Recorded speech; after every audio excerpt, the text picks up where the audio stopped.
Good evening. Good evening, everyone.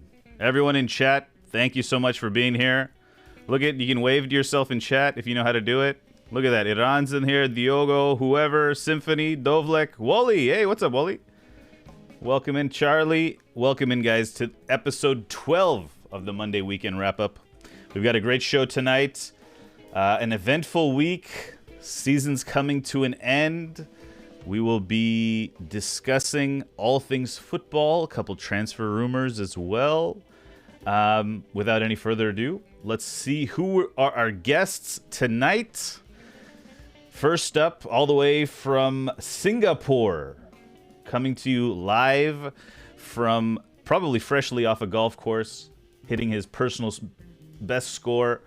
Football manager extraordinaire, YouTube content creator, as well as Twitch streamer occasionally. We have CulturedLeftFoot, folks. Welcome, Cultured. Hooray. Hello. Hello, everyone. Good to be back. Good to be back. Welcome. And Bale's golfing buddy. There we go.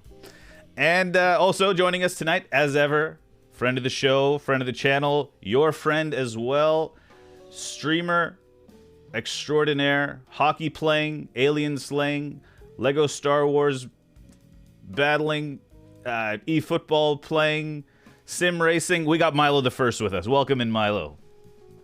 Good evening. Good evening, everybody. How you doing this lovely Monday night? I'm good. Yeah, I'm good. You good? You good? Good. I was really wondering where you were going with the Lego Star Wars. Yeah, I was gonna try to do something with the Force, but it just didn't work. I was like sabering, maybe even sabering. Sabering. I wasn't sure. Yeah. Yeah, something like that. Alrighty, well, let's get into it, guys. Let's take a look at the topics. This week we got a feisty Merseyside derby to take a look at. We'll look at some other rumors. We'll just kind of chat about possible happenings in the transfer market and this contract and that contract, plus a Copa del Rey final. We have a Ten Hag Guardiola Senior. I think Guardiola's mentor has been announced at Manchester United. We'll take a look at that and some of the surroundings of Manchester. The Goon Squad is rising. Great week for the Goon Squad. Also, we'll take a look at the relegation run-in. Only, I think, 5 or 6 games left of the season, so we'll take a look at what's going on at the bottom of the table. We'll chat a little bit eFootball, maybe some player signings, things we like, dislike, what we hope for the game. And then we got a couple games. Can you name the teams? We'll be taking a look at a certain rivalry, and we will have special rules for how that's going to go down. We'll talk about that later. The classic HMTCYN. How many teams can you name? Very special player there. We'll take a trip down memory lane. Interesting little caveat about that we'll talk about later. And then, as always, our weekly check-in. And yes. So without further ado, let's just hop right into it, guys. We got quite a bit to get to today. Let's start with the Merseyside derby. Goals from Andrew Robertson, Divock Origi earned Liverpool bragging rights in the Merseyside derby as they beat Everton 2-0. They extend their winning run at home to 12 consecutive Premier League matches. Little factoid about the match. Everton completed 32 passes in the first half. That's the fewest by a league team since 2006. What are you guys' thoughts about this game? It was quite a feisty game. Milo, go. Why don't you start it off? Sure, yeah. Look, I know it's Everton. They've been very poor. They're a candidate for one of our topics later on this evening. For sure, in the whole relegation stakes. But a derby is never easy, right? I think everyone can agree to that. Like, it's never going to be a walk in the park. Although, stats-wise, I watched highlights of the game, extended highlights. I wasn't able to watch the whole fixture because I was out watching football. My daughter play football, and I mean, Divock Origi stepping up, and now he's being linked with everybody under the sun. I see. I think it's from he loves to go against Everton. A big win. A lot of controversy as well. Not just feisty. It was a bit controversial.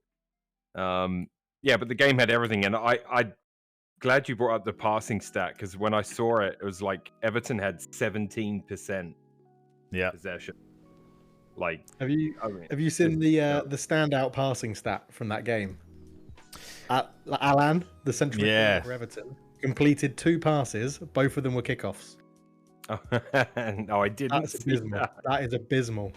But and he attempted only 6. He attempted 6, completed 2, and they were kickoffs. It's pretty crazy. I mean, like a 2-0 win for Liverpool in the end.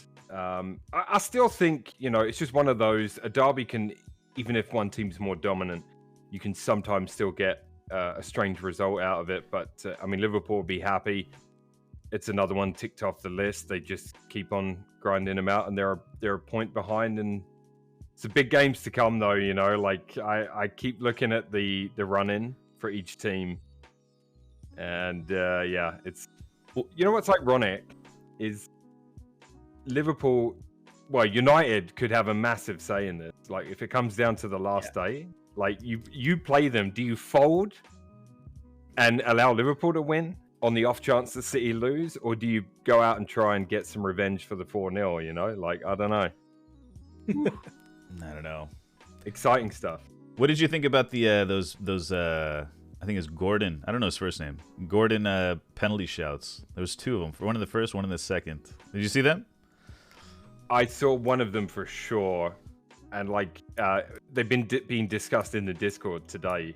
Soccer has been vehemently defending, and like there's been a lot going back and forth with Cash as well on it. I don't know, man. I mean, at the end of the day, we're going to get to it with Arsenal Man United. It's done. It's done. It's done. You can't change it. You can't change it, can you? It's done. So Liverpool haven't had it. Oh, sorry. Go ahead, Cultured. I was just going to say, I think Everton probably maybe should have had at least 1 penalty with the Anthony Gordon thing, but Divock Origi, right? Bizarre. Does anyone else find him bizarre? Always scores against Everton. Not an amazing striker when you see him, but Jurgen Klopp's like, he'll be a legend wherever he goes next. Like, I just don't understand it. I don't understand it. I just don't get Divock Origi. Like, if he's that good, play him. That's my argument. Like, I know Firmino front 3 has been amazing, but if he's that good and Klopp is raving about him that much, play him more. So, I don't think he's going anywhere to become a legend. No, I think he's going. I don't think he'll become a legend. Yeah. No.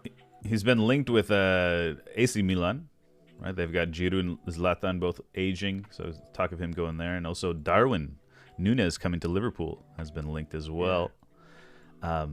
Just about that Liverpool game, eFootball Legend this week, on the A form. Liverpool haven't conceded a penalty in 46 matches. And the next step is 24 matches by Manchester City. It's pretty long active streak, longest. Yeah, biased referee in that. Maybe, who knows? Everton were shithouses, but it was the only way to disrupt the Liverpool team on fire. Fair enough. A legend at Liverpool because Champions League. Oh yeah, that short corner, of course, Divock.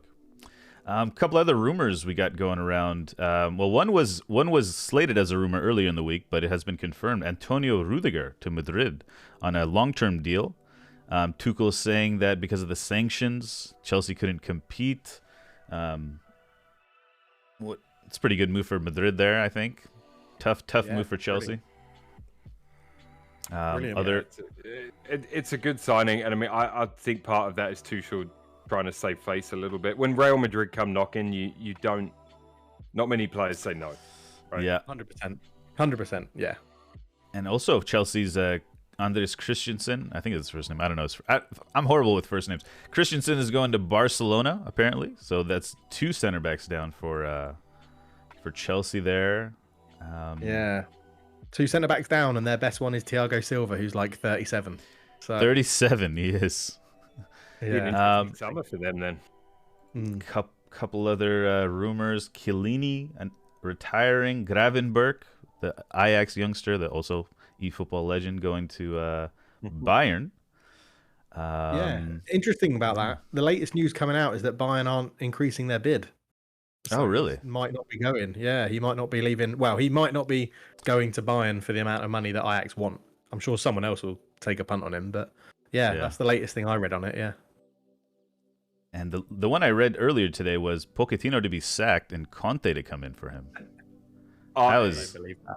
Cracked up when I saw that, and specifically what I saw, and I can't remember who wrote it, but it was that Conte, like they made it sound like Conte phoned PSG, like he's got a number for PSG, don't know whose, just a hotline.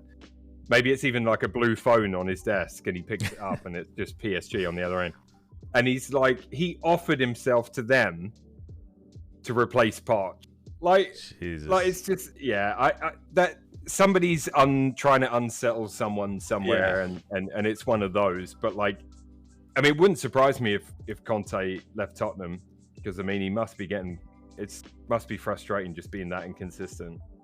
I think just quickly on that, I think Conte will leave Tottenham, but it won't be this summer. I think it might be straight after the summer if Levy hasn't opened the purse strings a little bit. True, yeah. Just a classic, almost a Nuno move maybe next fall. Yeah. Right?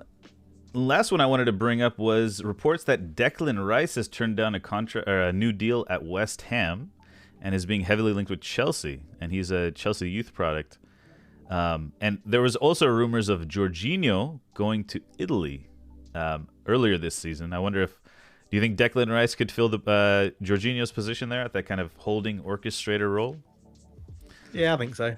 I think Declan Rice would do well in a team like Chelsea, where they've got a pretty solid midfield already.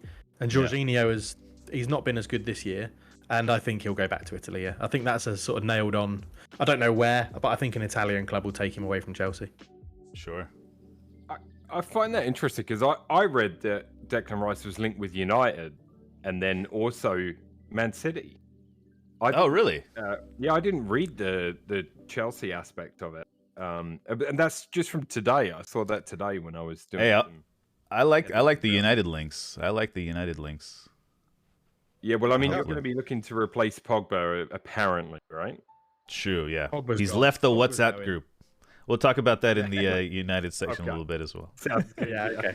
And last game I just wanted to touch on is the Copa del Rey was this weekend, and a team outside of Barca and Madrid won it. Manuel Pellegrini doing something that Pep Guardiola could never do, which is win the Copa del Rey with a mid-table team.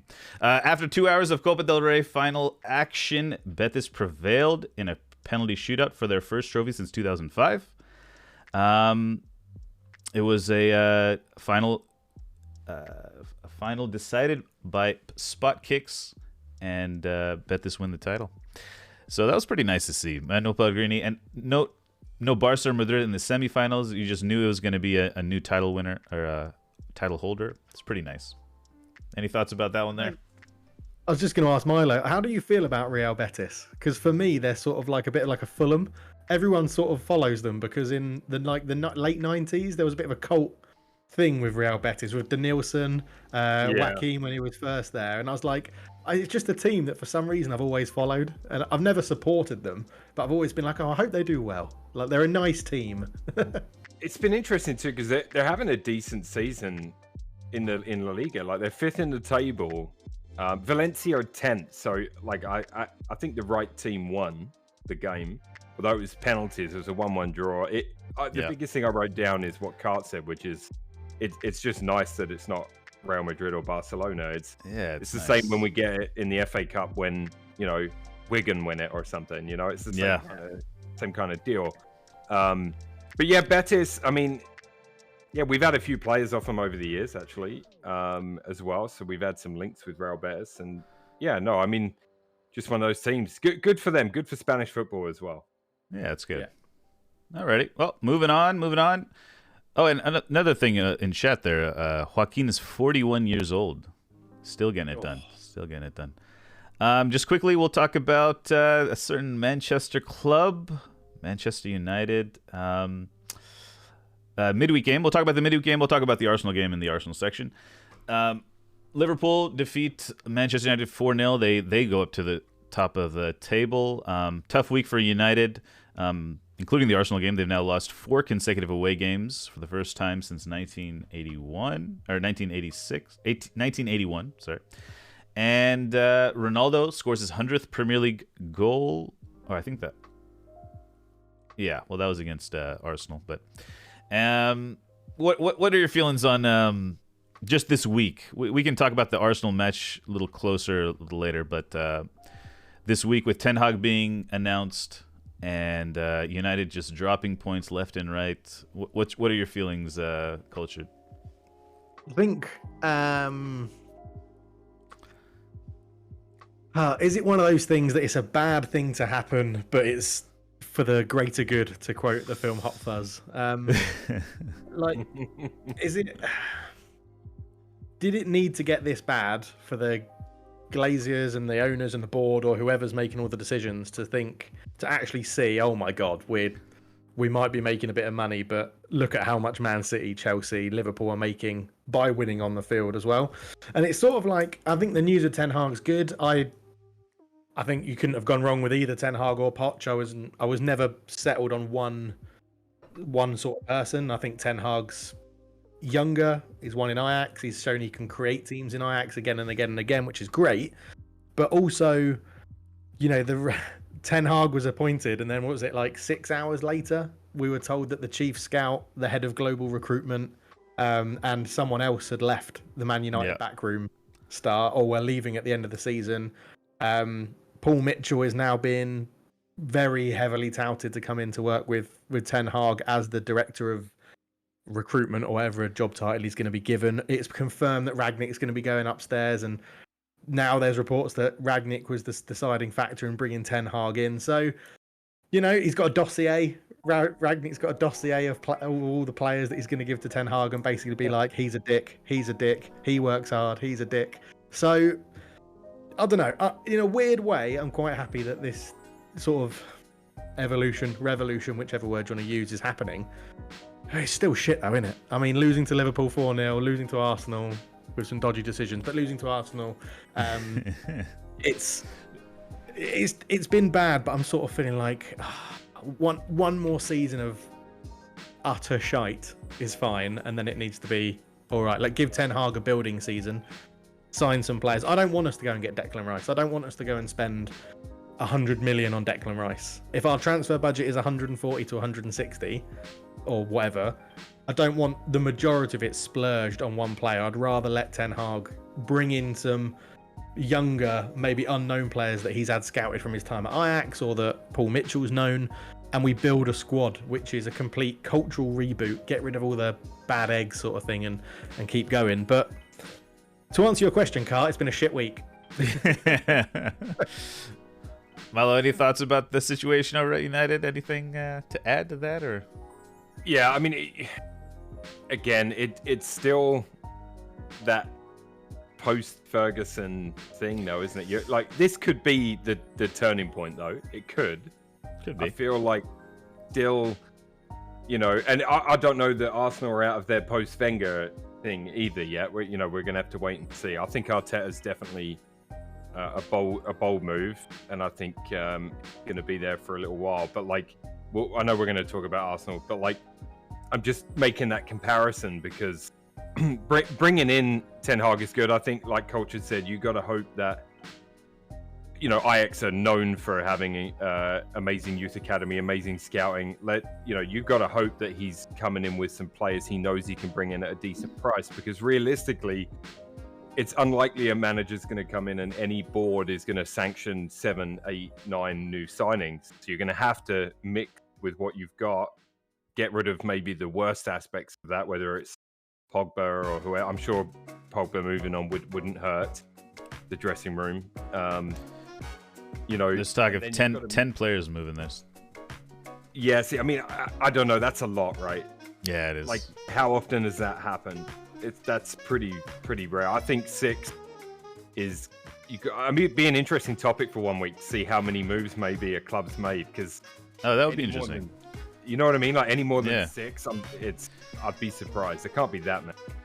Yeah. Last season when Fulham got relegated, they had a turnover of their first 11 of something like 70%, and they really struggled. Because they got promoted with 7 of the first 11 being loan players that they then couldn't loan again because they were on loan from Premier League teams. Because in the Championship, the rules are different, right? In the Premier League, you're only allowed 2 long-term domestic loans. In the Championship, you can have as many as you want, but 5 of them are only allowed to start if they're from England, if they're on loan to English clubs. Did not know that. Fulham really, really struggled when they got promoted, and that's basically why they went back down. And this year they're coming up with basically homegrown Fulham players that are their own players. There's hardly any loan players there. So it's going to be interesting to see Man United have it's 9 players out of contract, I think, at the end of the season. 8 or 9 that's players. Quite a bit. Let's say 4 new signings at a push, maybe 5, probably 4. And then you're sort of bringing up youth players who have been impressing out on loan at different clubs. But again, it's a big, big change of playing personnel, and it's needed for a cultural reboot, right?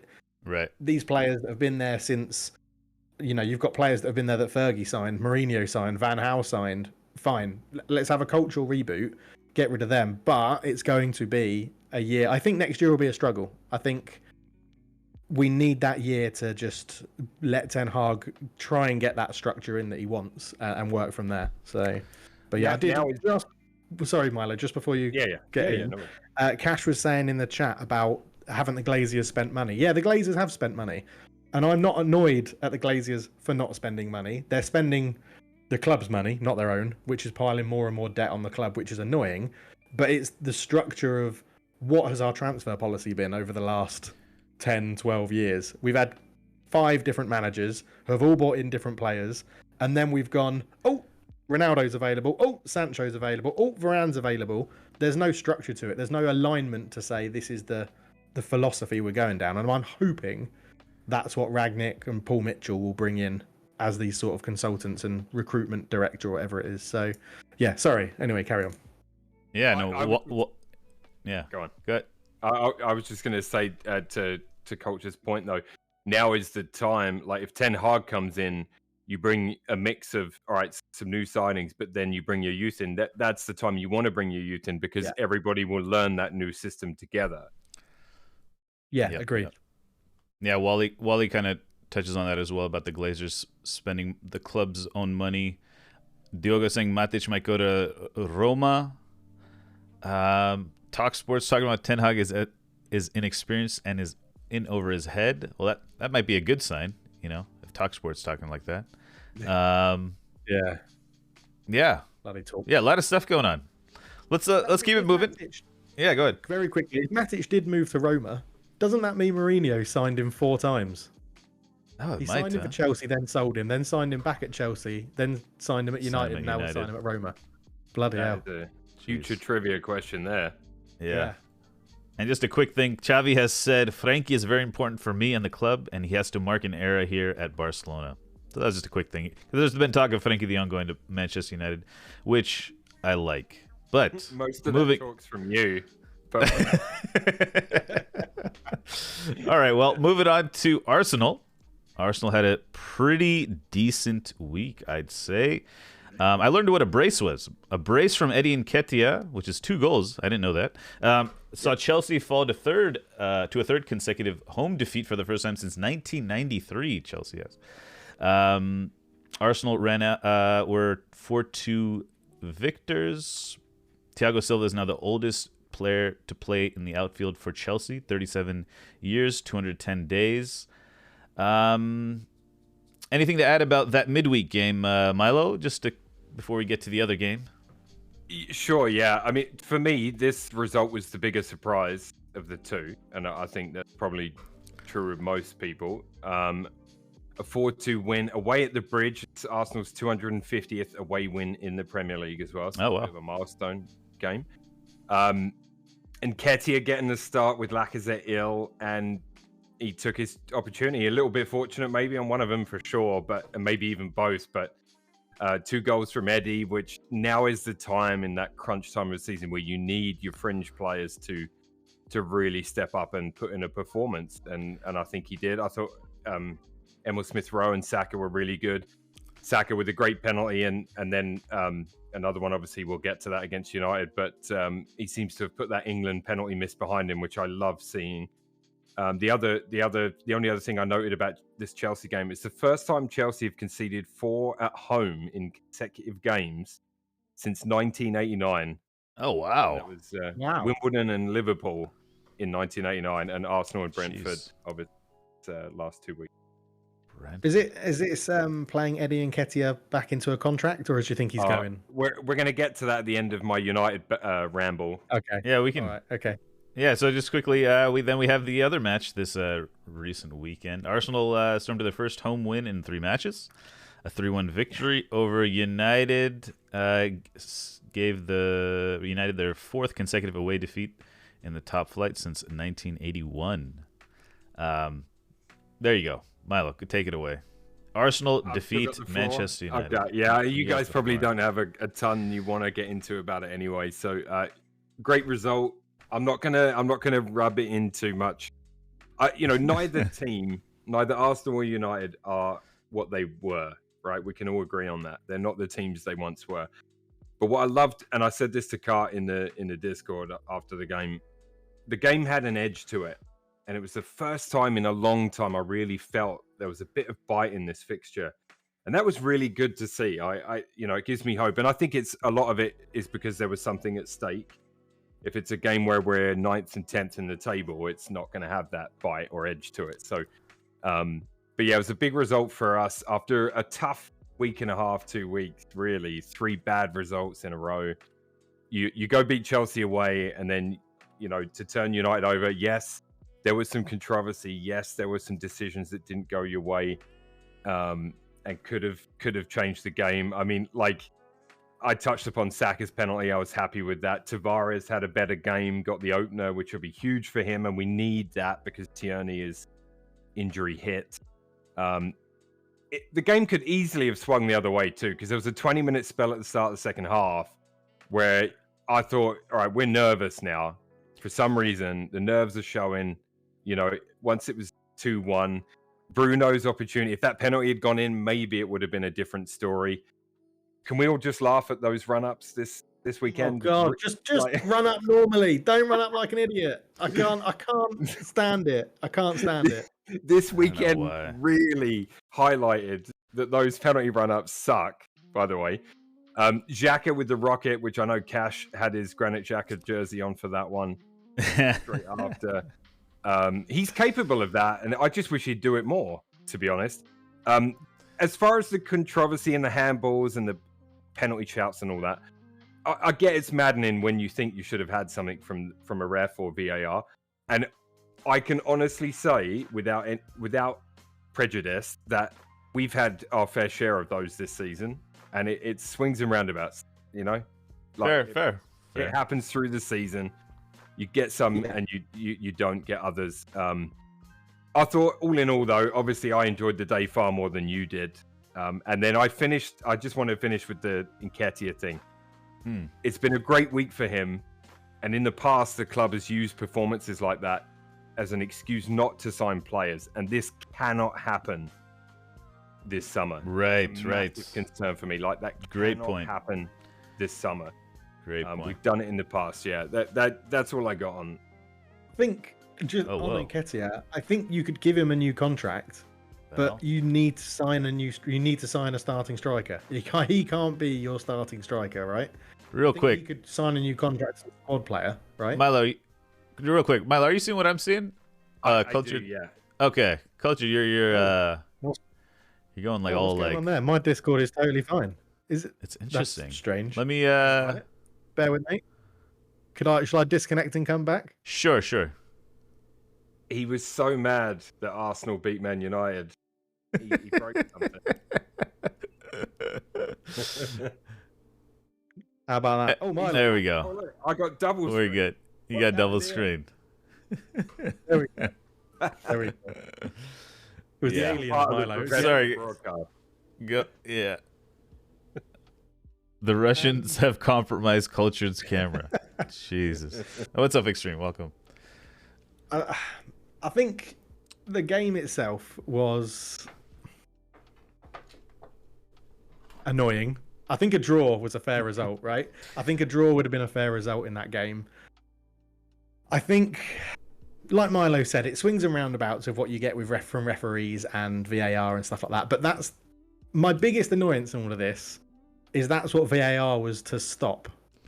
This argument of swings and roundabouts. It should have been someone else looking at it to be like, yeah, that's, you've got that wrong. That's a decision that you need to go and review or change it. The biggest one for me, I think, the Cultured, your it's happening connections. again. Yeah, it's happening again. All right. They're trying to suppress you. They have the FA. The FA has their, the FA is, they're stifling anything about this. I think Anything that's negative about VAR. anything that's negative. Yeah. Real quickly, I'm just gonna read some chat. Give the connection a rest for a second. Wally says, for Man United fans, what players are good enough to build around? Think now, as nearly all have showed no harder fight for the jersey. True, very true. I don't see any structure on Manchester United. They look like they don't have a plan. Diogo says Mourinho will probably be sacked at Roma. Okay. Chelsea's Azpilicueta's post-match. He was yelling with the fans over there. That's kind of.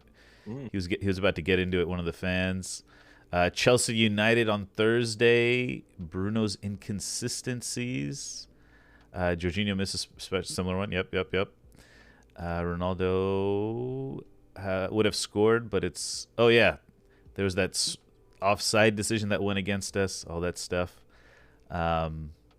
Ward-Prowse would shine at Arsenal, Wally says. What do you think about that?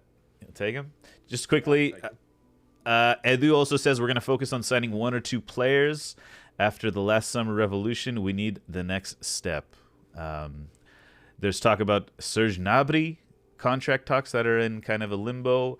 There's Mohamed El Neni, who says he would sign a new contract at Arsenal.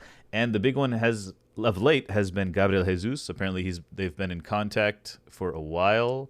Culture, do you want to comment on that and see if we can get you through here? Right. Hopefully, I've sorted the issues out. Okay. Moving all right. You're good. You're good so far. Aliens. You're good so far. I think Gabriel Jesus has just put another couple of 10 million on his price tag after a hat trick for Man City. But I feel like, I don't know. I think Arsenal they're heading in the right direction.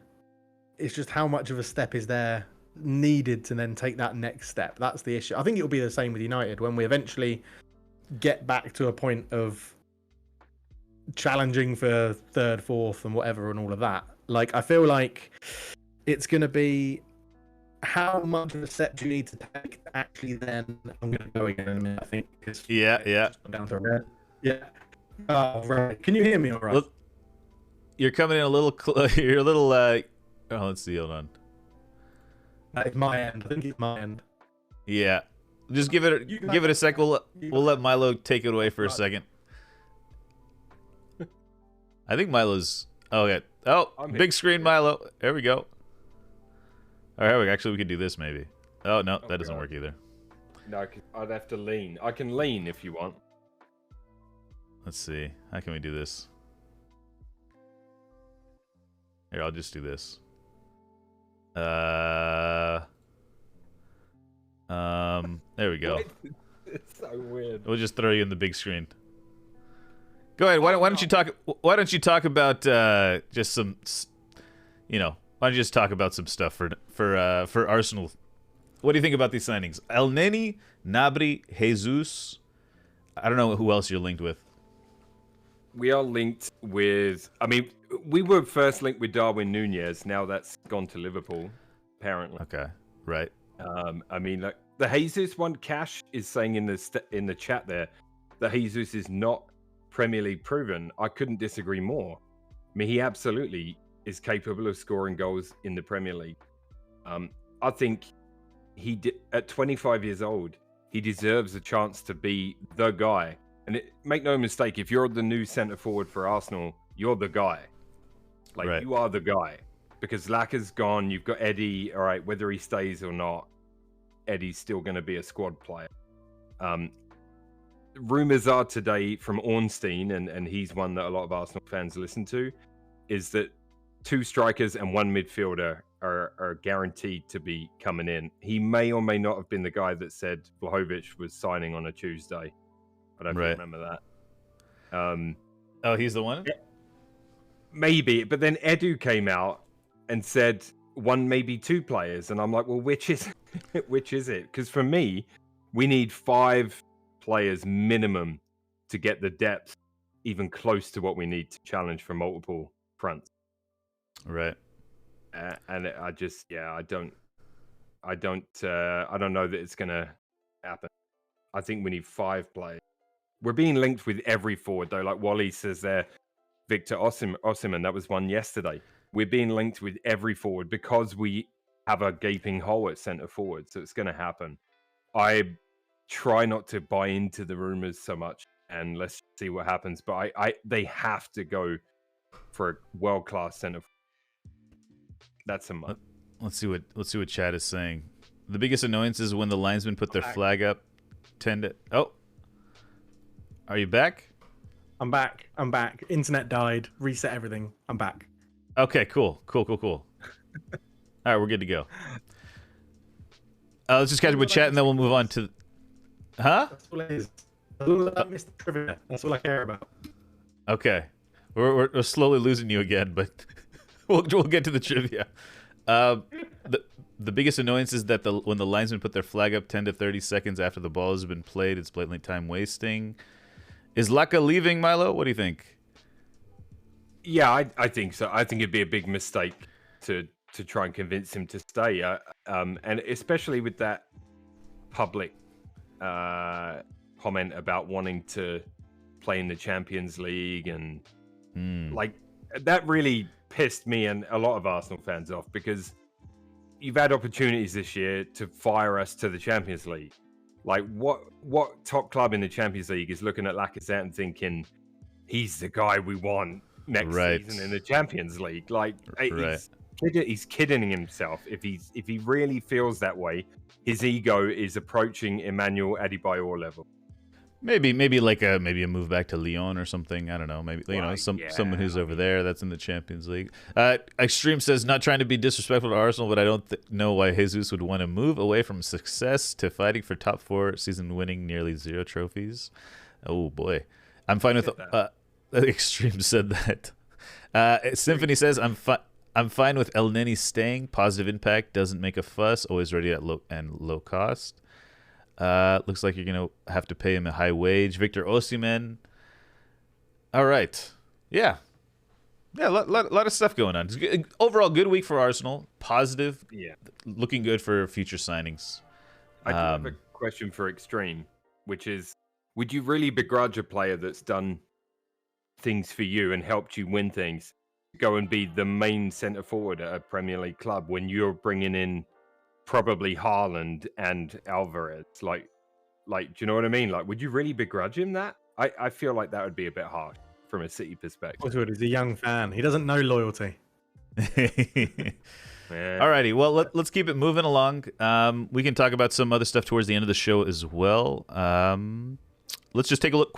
We'll do a quick look at the relegation battle since we're a little behind on time. This is the run-in for the relegation battle. Everton have 1 game in hand. Quite tough run of games for Leeds. City, Arsenal, and then Chelsea. That could be 9 points dropped right there. And they are, they're only 3 points ahead of Burnley, and who drew today. And I don't know. What do you guys think? Do you think Everton can stay up? I could see Everton losing all of those games. Jesus. I mean, Brentford might not have much to play for. I mean, Watford, if they can't get results, if Watford can't get results in their first 2 games, they might be out of it. You never know motivation and what people are just fighting for their jobs at that point. The thing with Brentford is that it's their first season in the Prem, and like every spot in the Premier League is an extra like 4 or 5 million in prize money. Right. So they're going to need that if they want to reinvest. So they'll be fighting. True. The season. Very true. True. You know, Chelsea, you would say they should beat Everton. Leicester should beat Everton. Watford, Everton maybe could go either way. Brentford, I think, can beat them. Palace, I think, could beat them. And Arsenal, I think, could beat them. I think Everton could really struggle. That Arsenal-Everton game could be amazing. That could be an amazing game. Imagine. Yeah. I don't want to see it. I don't know why. I have no rhyme or reason for it. Out of the clubs to go down, I don't really want to see Everton go down. I have nothing against them. They're just a club. I mean, what could come out of it? Some players will be available if they go down, but like, I would much rather Burnley went down, to be honest. I don't know. Yeah. If Burnley still had Sean Dyche, I'd want them to go down, but they've sacked him, so I want Everton to go. I just want Everton to go. It would be funny. Do we know why he got sacked? Because do we know why now or no? Not exactly, no. No, the board just came out and said it was a weird time to do freshen things up and get results. But yeah, was I talking to one of you the other day, and I said, for me, something went on there. He slapped somebody. You know, I just maybe. I don't know. I can see him doing he that. slammed a door and smashed some glass or something, walking out of a boardroom meeting. Yeah. All right, well, let's keep it moving on. We're a little behind on the time. Let's just talk a little eFootball. Season 1 began last Thursday. Nice divisions format. No rating until you get to the Division 1 now. Some more events. What are you guys' overall feeling about what's come out this week? Let's start with the good. Let's start with the good, and then we'll talk about the bad as well. Milo, why don't you start this one off? I mean, I've got to admit, I'm having a lot of fun playing it. I started Divisions play last night, and I got to Div 6, so it wasn't too much trouble. A couple of losses thrown in there, but pretty, and that's always good if you're winning, right? That's always fun. But the important thing is, I really like the football. I really like it. There's still, well, if you want to save the bad stuff, I'll save that. We can go to that in the end, or unless you want me to just carry on. No, just any other good points, real quick. Just we'll keep it moving. We're a little behind a little bit, just so. Yeah, no worries. I like I say, I really like it, and I like it enough that I'm gonna allow 2 nights a week on stream to it, which is what I used to do for PES. So, and FIFA's gone because the football's much better. There's things I need, and we'll get to that in the bad section. Nice. Cultured? What are you liking in eFootball so far? Favorite aspect of it? It's just brilliant. I've been playing it most of my free time because my wife's still in the UK at the moment, so I've been playing it quite a lot. I'm up to Div 4. Oh, nice. It's going well. I love the fact that it feels like football. Yeah. I think Milo will touch on that. I liked about the FIFA thing. But yeah, I haven't played FIFA in months, and I needed a football game. And what I was most impressed with is how much different it was to that 0.9 or 0.8 or whatever it was that we played as the demo that came out. I know, Cart, you played it a lot, so I'd be interested to know how much you think it's different. But I just thought it was a massive step up from that it's been vastly improved. And I'm loving it. Absolutely loving it.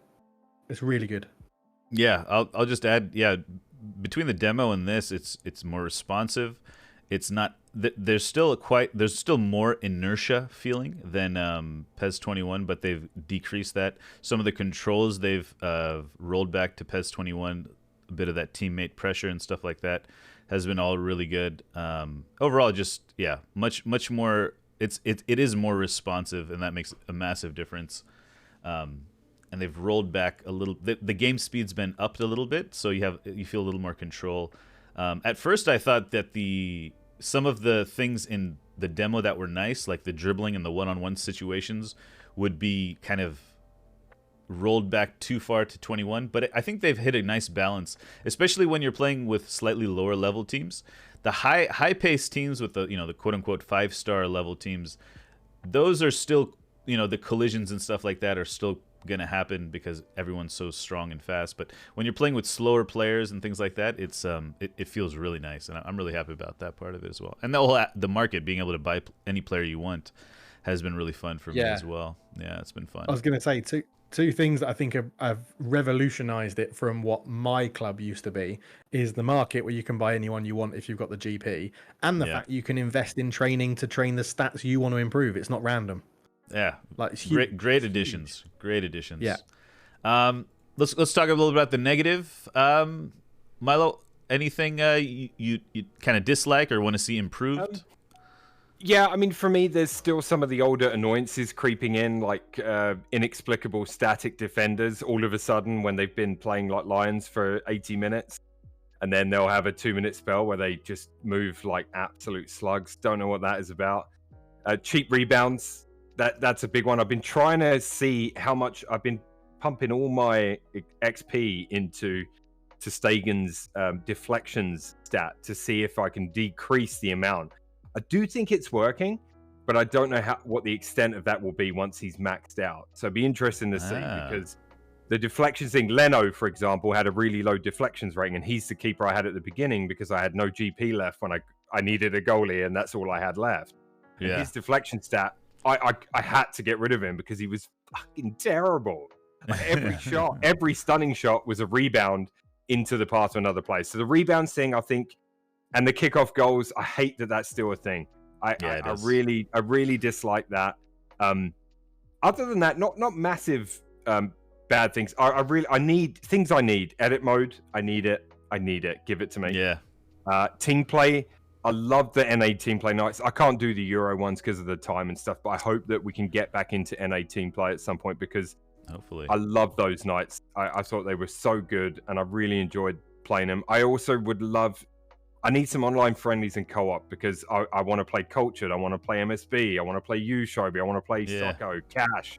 You know, I want to have some games against people I know just for fun and to see what's up, you know. And so bottom line, more modes and content. And the last thing, GP rewards need a buff. Not crazy, but they need a buff. Yeah, definitely. Cultured, anything you'd like to see improved that Milo hasn't touched? I think covered quite a bit there.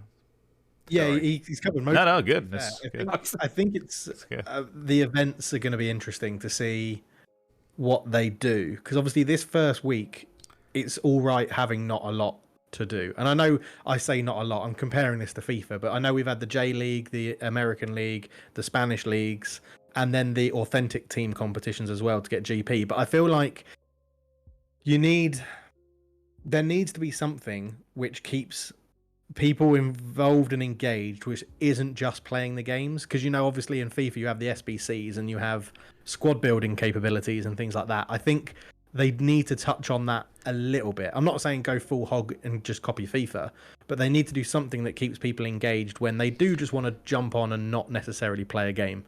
Or when they just want to play one game and then unlock something. Or I'm intrigued to see what they do with events going forward. I'm not saying it needs improving that much. I'm intrigued to know what they've got planned. Yeah, I've paused the little slideshow there on the top on the Match Pass, which I was hoping that would be released with Season 1, which they haven't done yet.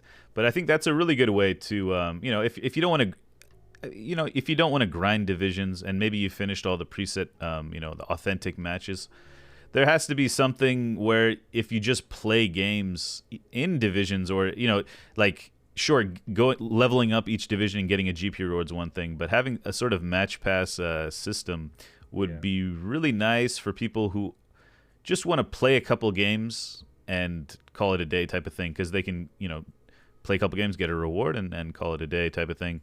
Just a couple of things. Yeah, a couple of things in chat. Let's just catch up with chat here. Wally, about the Everton, the relegation. I don't want to see Everton go down either. Handy 6 points for Liverpool every season. They've improved the frame issues on the current gen, so they're caring about current gen players a little bit, which is nice to see. Extreme, yeah. I like it, but at the same time, I feel people that miss the campaigns, it's tough to grind for GP. Yeah, the people who played the demo and played last year have just a massive advantage. Massive advantage as far as that goes. Though, building teams from the ground up, if you can find enjoyment in that, it's doable. eFootball is a good break from the mental sweat fest of FIFA. So far for me, only downside is players running into each other. Yeah, the collision system. So that's something that was the game speed being upped is just going to increase those weird collisions and lock-ons. It's still a problem. It was a problem in 21 as well. Near post static goalies. Rebound thing, I'm convinced the attacker anticipates it too accurately rather than the goalkeeper's parrying ability. So offensive awareness maybe for that. Let's see what else. Yeah, for sure, but don't have to add ratings. The squad would be nice. Konami having plans, 8. Why did admin stop giving GP for game fixes? Little SBCs. I wondered if they would ever do an SBC. That would be interesting. Yeah. I've thought of something else that's missing, and I think I spoke to you about this cart before. Was the ability to have squads. Oh, You of don't course. have to keep changing all of your players at once if you want to play different people. Yeah, I'm having to change So accounts. I have 2 squads of players. One of them is when I've already got promotion from a league, I then put in all my rubbishy backup players that I just want to enjoy playing with and level up a little bit, and Nice. carry on playing till the end of the league season. But to do that, I can't just go and select squad 2. I've got to go and go into my reserves, replace all the 11 players, and I'm like, oh, for God's sake. That's coming though, isn't it? Haven't they said that that's definitely on its way? They said that was coming last Thursday, I think. Someone, okay, I can't remember, but yeah, hopefully that happens. Team strength matchmaking would be nice too. Yeah. Anything to add quickly before we move on? For me, the content level right now, if I'm going to play it 2 nights a week, because I love so many types of games, and I've got my racing and everything else. Right. 2 nights a week for me is actually perfect. I can get all the events done, and play some division play in those 2 nights. So for me, it's not that bad. I think that's a great point. It's not. That was my question after playing the demo. Was like during the demo time, I was like, this is a game I could play once or twice, maybe 3 times a week. Now with the new the kind of market, mainly the market, I think is what's got me going with new players and leveling up and stuff. It's just once I start playing, I can't stop. But I do get that with the amount of content they're giving, other than grinding divisions, you could probably bust it out in 2 days, 1 or 2 days or something. So and I prefer that to FIFA, because I felt like if I'm when I was playing Ultimate Team for a few months there, I felt like if I missed a day or 2, I'd missed all these amazing card opportunities that. You know what I mean? Like, right. And you're like, damn it. And then you play against that player and he's friggin' amazing like a week later. So, yeah. True.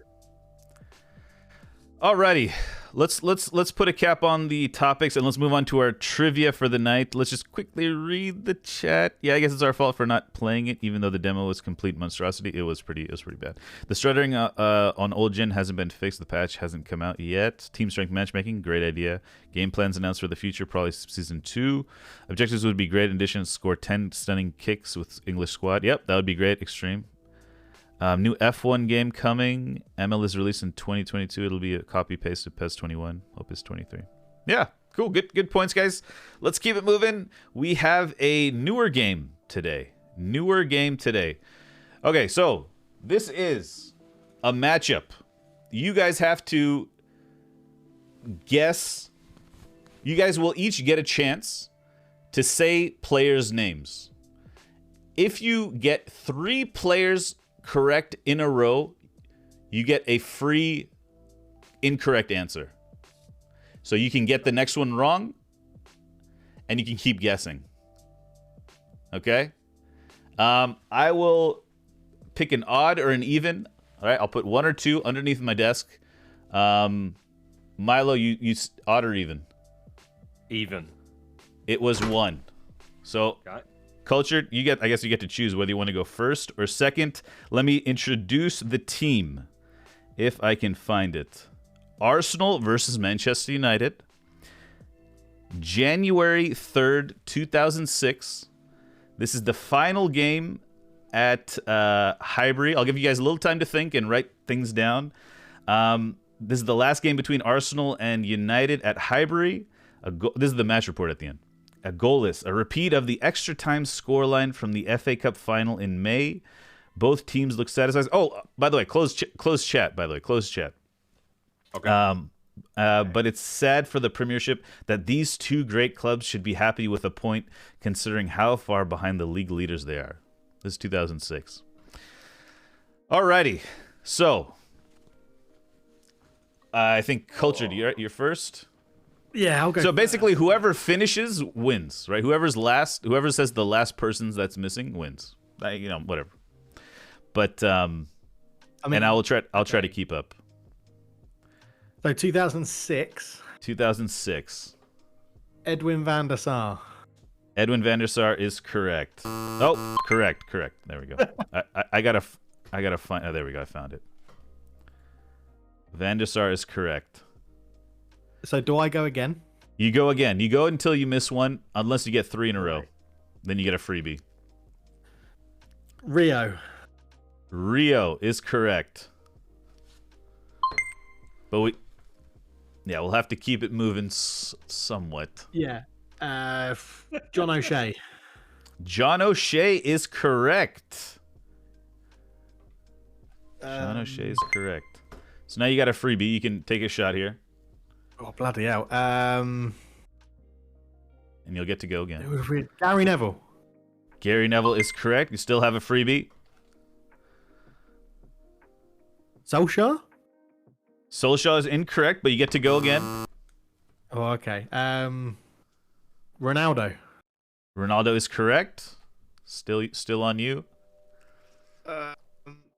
Oh my God, who would have been up front with him? Rooney? Rooney, yes, 2 in a row.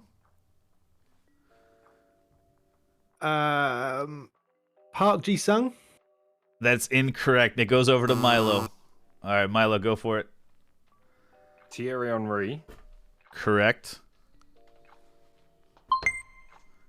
You can pick either side. Sorry, yeah. Correct? Sol Campbell. Correct. Jose Antonio Reyes. Correct. That's 3. You got a freebie now. Okay.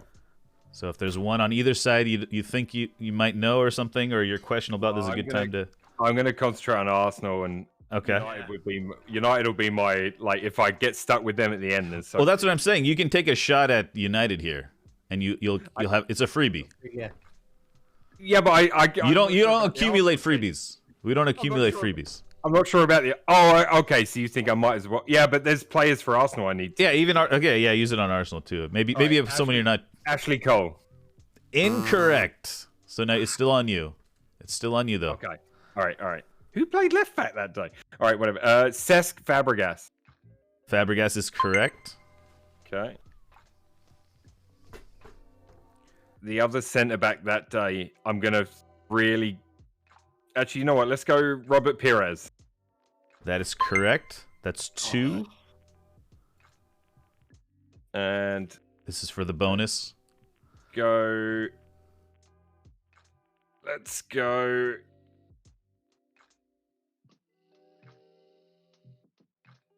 Freddie Ljungberg. Incorrect. That was for the bonus, I think, right? Or was that? Yeah, that was okay. Yeah. All right, Cultured. Paul Scholes. Paul Scholes is incorrect, surprisingly. Back to you, Milo. Okay, Gilberto Silva. Correct. Okay. Who was the other centre back? I have a really weird feeling it was Pascal Segan that day. Pascal Segan, it might have been the center back, but I have him at left back. Was he the center back? Okay. It said it both online. He was the center back by choice. Okay. He played that day, right? He did play that day. That's correct. Yes. Okay, so that's 2. That's I need correct. one more. Jens Lehmann. Correct. You got a freebie. Got a freebie. All right. Freebie. So missing centre midfield. Another defender. And a right. That's true. Can we have a quick recap of what we're missing? Can see it. Yeah. Yeah, so we have a... It's not in Discord. Oh, yeah, you can just close the chat. I've moved my browser over so the chat's off screen. But we're missing we're missing 6, 7, So 8 I got players. a freebie, right? Yeah. I'm gonna go Lauren. Correct. You still have a freebie, right? Yeah. Yeah. Centre back. Who else played at centre back? Kolo Toure. Correct. For God's sake.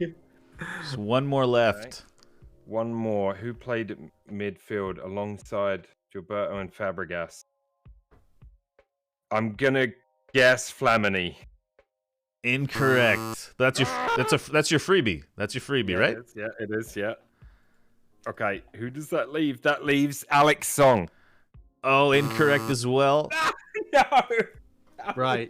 Let's Now that see. I can, yeah. So I can see the formations now. and I've got what Milo said and moved the browser over. So I've got a left winger. I've got to go Giggs. Giggsy's correct. Yeah. Centre back. I've got to go. Oh, do I have to go him? Already been suspended. I've got to go Vidic. It's not Vidic. Oh, damn It's it. not Vidic. I don't know who it is. Milo. Back to me. So now we'll have to speed up the guess time just a little bit. Kleb. That's true. That's correct. Oh, You got all the Arsenal. But That doesn't mean I win, though. Yeah, I mean, I thought about it while we were playing that maybe that's all we had to do, clear your own team. But the rule is we got to clear the whole screen. I'm going to give the win to Milo. I think we can just chuck names at you now, right? Okay, yeah, just check them out. Check them out. Right, Wes Brown. Correct. Berbatov. Correct. Kieran Richardson. Wrong and wrong. Oh. Evra. Nope. Another Frenchman. Louis Saha. At left back, no. Not Saha either. Silvestre. Yeah. The vest. Up front, Solskjaer. No. No, not so. You said Someone very close to you, or some entity close to you. Ruud van Nistelrooy. Ruud van Nistelrooy. The dog. I didn't want to say someone. Is that? Can you say someone for a dog? I think you can. Yeah, I don't know. of course you can. Okay, Yeah. someone close to you. And last but not least, Darren Fletcher's correct. Darren Fletcher's correct. How didn't I guess that when I didn't get Skulls? Unbelievable. The last one at Highbury. Nice. Extreme. You thought it was Vieira. Chat was killing it. Sorry, chat. You guys were doing fantastic. You guys were doing fantastic. Though a lot of you guys had wrong answers. You guys are all fantastic. You look at those teams there and you think, how on earth do they draw 0-0? Yeah, right. Alrighty, and our next one, we got another. How many can you name? It is not Chris Camera. It is this week's contestant is Mark Hughes. Ooh. How many teams can you name? There are 1, 2, 3, 4, 5, 6, 7, 8, 9, 10, 11, 12, 13, including national teams. Are 13 we doing played for and managed? Played for and managed. Numbers. Chat, let's see who can get the closest to 13. Well, yeah. We know it's 13 now, so. Let's just, to make it exciting, let's say it's at least 13. Oh. It's 13 though.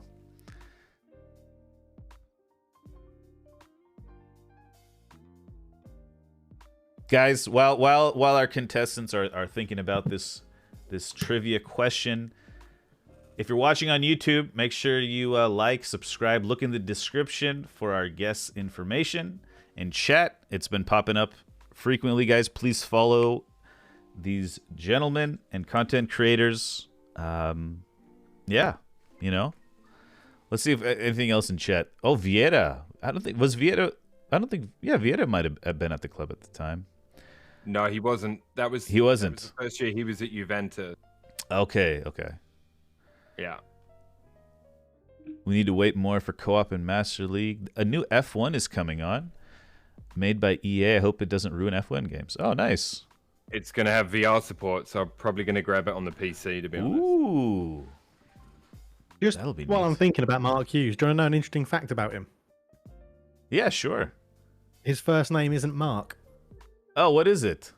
His first name's Leslie. Wow. Leslie Mark Hughes, yeah. I was listening to a podcast and it was coming on there. It was about a full podcast about 90s football. And so it's a stage. Mark Hughes is a stage name. Yeah. Mark Hughes. Could have gone with something more exciting, No? Well, it's his middle name, isn't it? So he's just dropped his. Okay. Some of these teams, I don't know if he managed or played for. I just associate them with Mark Hughes. That's yeah. I've got a couple like that.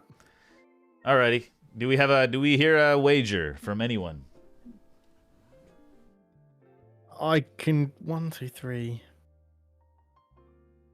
I'll start low and go. I've got a definite. Are you allowing duplicates? So if he's possibly played and managed the same team, that'll count as one. Yeah, that'll count as one. Okay, that'd be one. Okay. He does come across as a Leslie. Yeah, a bit of that Leslie Nielsen, maybe. 5. I'll go with a 5 to start. 5 to Got a start. question 5 mark. is the wager on the board. I'll go 6. We've got a 6. Do I hear 7? 7. I'll go 7. Yeah. 7. Okay. I'm deep Okay. into my question marks now with a 7 already. Woo! Mate, I'm gonna go 8, but I'm flying by the seat of my pants. I just want to have a crack at it. That's all. 7 is the wager, Cultured. 7 is the wager. If I go 8, 3 of them are question marks. Oof. I mean, Well, if I was go very 9, confident. if I go 9, then I'm out of guesses. Go on then, 8. Go on, 8. 8. All right. I'll just use all of my question marks. 8. And then we got. Do we go for it, Milo? What's the call? Fuck. Well, I'm gonna read this real quick. Copy paste from 442. Why don't you call yourself Leslie, your actual name? Because Mark's my name. Leslie's my father's name. Looking bemused, then smiling. No one has ever asked me that before. I was always going to be Mark Leslie Hughes, but maybe it sounded better or looked better on the birth certificate as Leslie Mark Hughes. That's the only reason. But I was always going to be Mark. Interesting. All right, do we have a wager?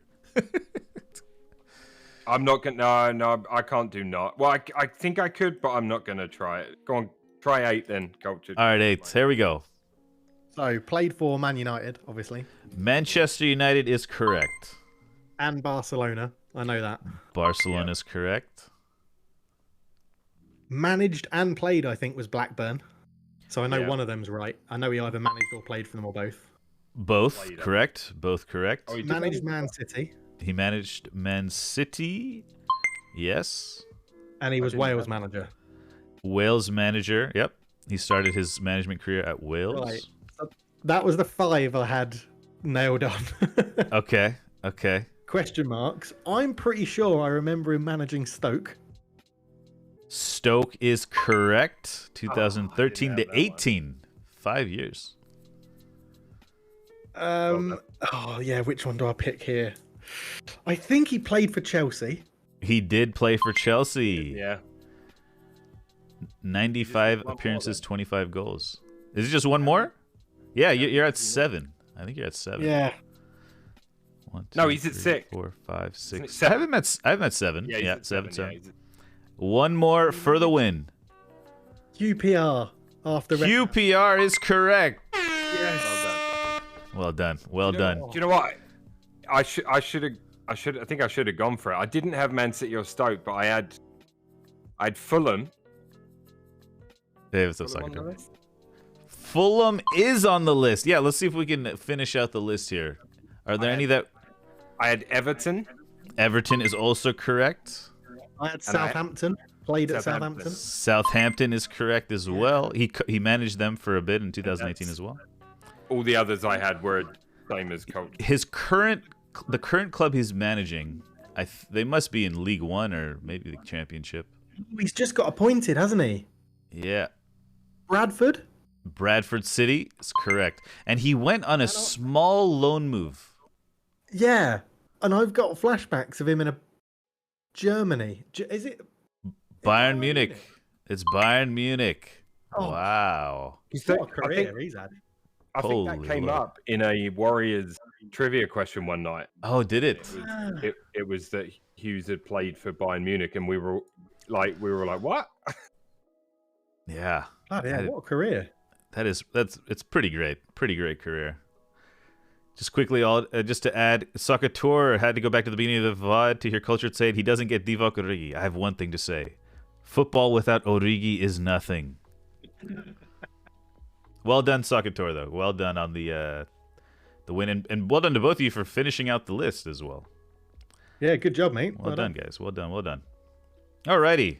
Well, let's go down memory lane. Today's little, little thing about the memory is longest distance traveled or time traveled to watch a match. Time traveled sounds, that sounds like some aliens. But yeah, and when I say like distance traveled or maybe arduous journey or something like that, what comes to mind, Cultured, when I say that? Well, I love the fact you've got a picture of England fans causing an absolute riot on the. I typed in England. I typed in football fans travel Europe, and that's what popped up. I was looking for someone on a bus, maybe, but nothing. It was just.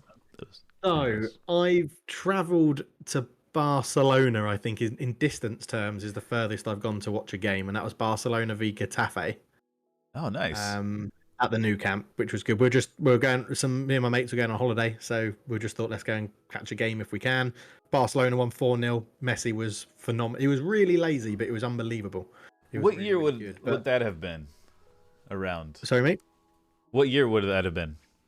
Oh, I'm just trying to think of what Barca team was. It like 2010, or was it after Guardiola, or? No, it was 20. It was would have been 2012, something like that. 2013. Okay. Yeah, I think around then. Gotcha. But time-wise, I went up and saw Man United v Roma. I think is the longest one, where we won 7-1 at Old Trafford. Oh yeah. In the quarterfinals of the Champions League, I think it was. Yeah. And on the way back, I got stuck in a traffic jam on the M1, the M25, and the M26, and it took me M1, M25, and M4 because I was living in Bristol at the time, and yeah, it took me well over 7 hours to get home, which was ridiculous. So yeah, in a car, but we'd won 7-1, and I was loving life, so it was fun. That's nice. I'd hate to be stuck. Oh. Oh, you're back. You had a little hiccup there. It's just funny. You said I'd hate to be stuck and your screen froze. Yeah, that was good. Perfect timing. Wow. Clip it, guys. Milo, how about you? Yes. Yeah, I've got. I was thinking about I used to take a flight to some of the away games in Europe, but I was thinking more about the driving side of things because that was the longest journeys, really, if you take out the travel to the airport and everything else in between. So, and I just was thinking it was really funny that I could drive like Champions League 06 that we've talked about. I was at that game in Paris from my house in the southeast of England. That was basically a 2.5 to 3 hour drive. Once you go, you got the Channel Tunnel, you drive onto the train, it goes under, you come out in France and you drive down the motorway to Paris, right? I went to an away game at St James's Park in Newcastle, and it was like an 8-hour journey because of the traffic in England. So horrendous. But I have a great little story about when there was an accident on the motorway on the M25, notorious ring road. Well, it's not a ring road; it's a motorway, a freeway all the way around London. Always busy. We're on our way back from a game. And there was some massive accident. They shut the motorway coming the other way. There was no traffic. Never seen it before. We're all in a car park and nothing on the other side. So me and my mates are like, well, we got a ball in the boot. So we got the ball out and we started playing like tennis over the barrier in the middle of the motorway. Oh, nice. Back and forth. Like we were playing heads and volleys over the barrier. And then that's so quintessentially English. It's amazing. I know. And then the police came, and like some geezer came running up. He's like, "Lads, get back in your car because the cops are looking for you now because like someone's grassed you up or whatever, and they want to get the traffic moving on the other side." I would say, I gotcha. Kind of a legendary moment, but yeah, it's one of those. Nice. Good times. Very cool. Interesting fact you said about how to get, how quickly you could get to France. I might have mentioned this in a Warriors night, but when Joe Cole had that weird stint at Lille. Yeah. At Lille, I think. He lived in Putney because he was at Chelsea at the time, or had a house in Chelsea, and got the Eurostar every day to work in France. Wow. So it must have been. There's an article in 442 about that as well that I read. That's where I read it. Yeah. So... That's through the channel, right? Underwater or whatever. Yeah. Yes. Yeah. Underground or underwater? Underwater. Okay. Underwater. Well, both. It's built under the ground, underwater. The English Channel's only about 26 miles wide. Yeah. Okay. Yeah. So it's not crazy.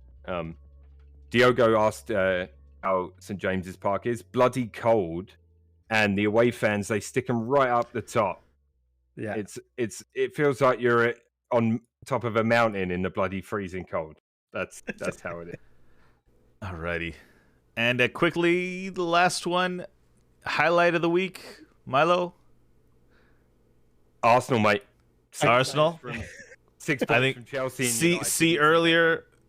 earlier in the VOD. You know, Yeah. Cultured. Any highlight of the week? Highlight of the week. Yes, golf. It's been brilliant. I'm playing Oh, so yeah. well at the moment. Absolutely loving it. So I had a Nice. great round in Malaysia playing with 2 golf pros. It was me and my friend v 2 golf pros. We got a shot every hole because obviously they're amazing. And we lost it on the 18th. It went down to the final hole.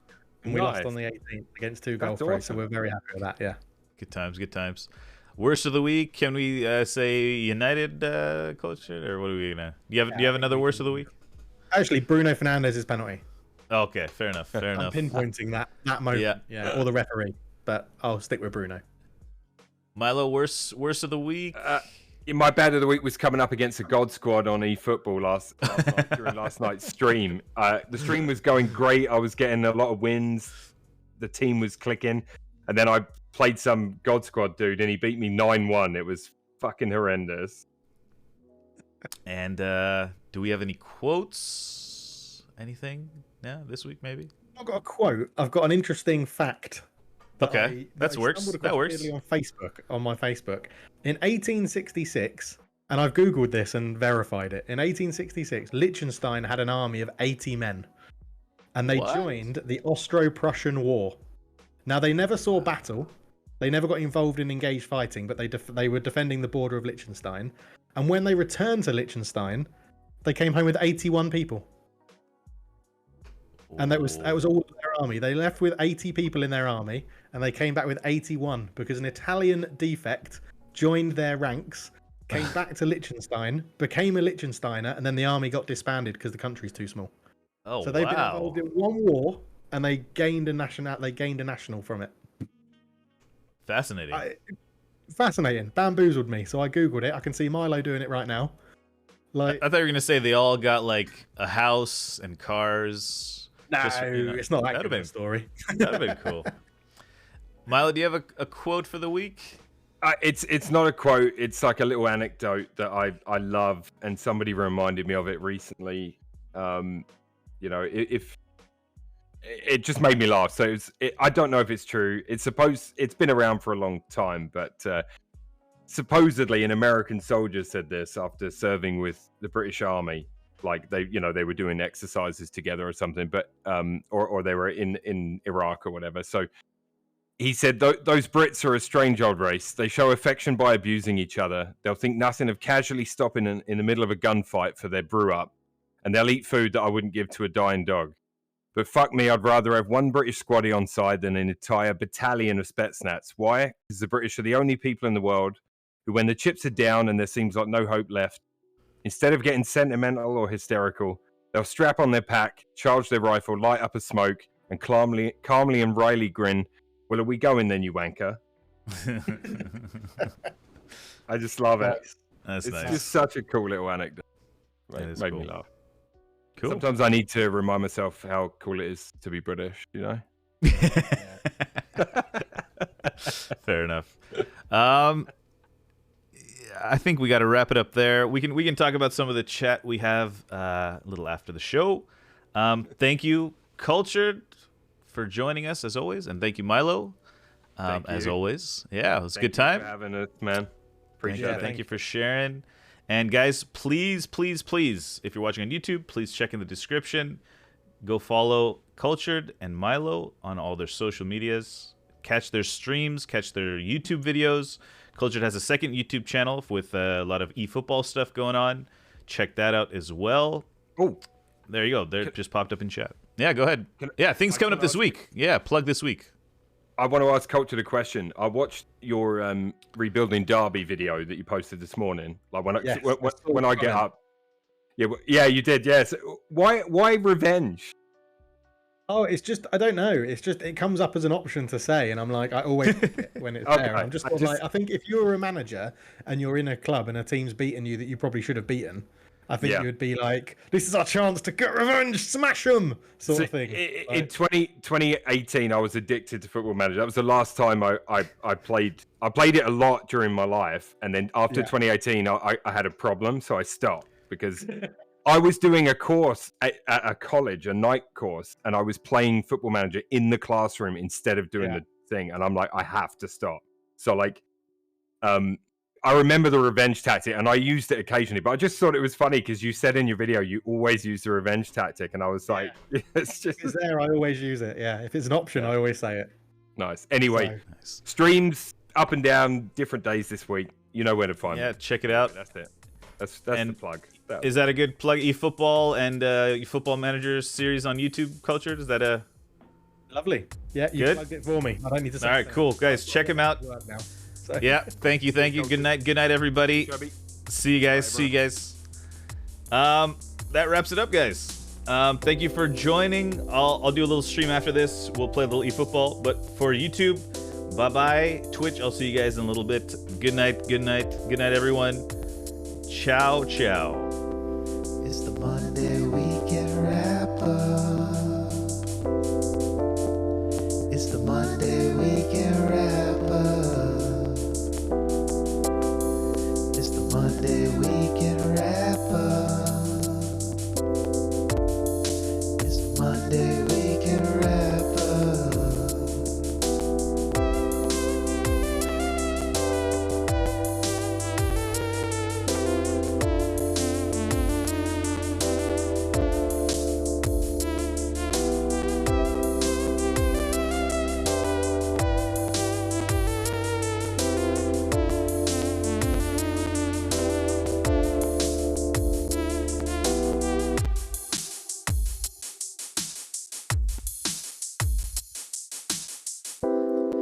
It's the Monday Weekend Wrap-Up. It's the Monday Weekend Wrap-Up. It's the Monday Weekend Wrap-Up. It's the Monday Weekend Wrap-Up.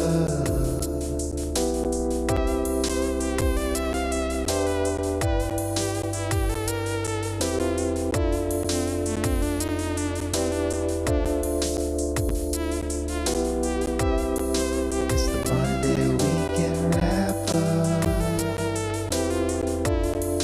It's the Monday Weekend Wrap-Up.